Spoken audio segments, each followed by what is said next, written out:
С 2004 года женская вольная борьба была включена в программу летних Олимпийских игр. А осенью прошлого года в Мирнинской детско-юношеской спортивной школе открылась секция женской вольной борьбы. Со спортсменками, занимающимися там, встретилась Анна Винокурова. В 80-х годах прошлого столетия в мире получила признание женская вольная борьба. В 2004 году она была включена в программу Олимпиады, став третьим женским единоборством после дзюдо и тхэквондо. В этом учебном году секция женской вольной борьбы открылась и в Мирнинской детско-юношеской спортивной школе. Тренером здесь работает мастер спорта России Марина Андреева, приехавшая из Бурятии. Я сама начала заниматься в 4 классе, когда еще училась в школе.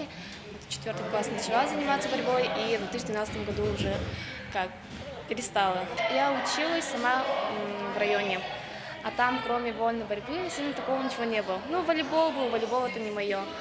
Сестра моя ходила на волейбол, а я пошла на борьбу. Вольная борьба – это самый популярный вид спорта в Якутии. Женское направление борьбы хорошо развивается в Усть-Салданском и Хангаласском улусах, а также в городе Якутске. Вот пытаюсь девочек сюда как-то позвать. Здесь борьба как бы женская вообще не развита. И вот зову, хожу всегда по школам, вызываю детей, чтобы они ходили. Женский вид спорта, олимпийский вид спорта, престижный вид спорта, я бы сказала. В секции женской вольной борьбы занимаются спортсменки разных возрастов, всего около 20 человек.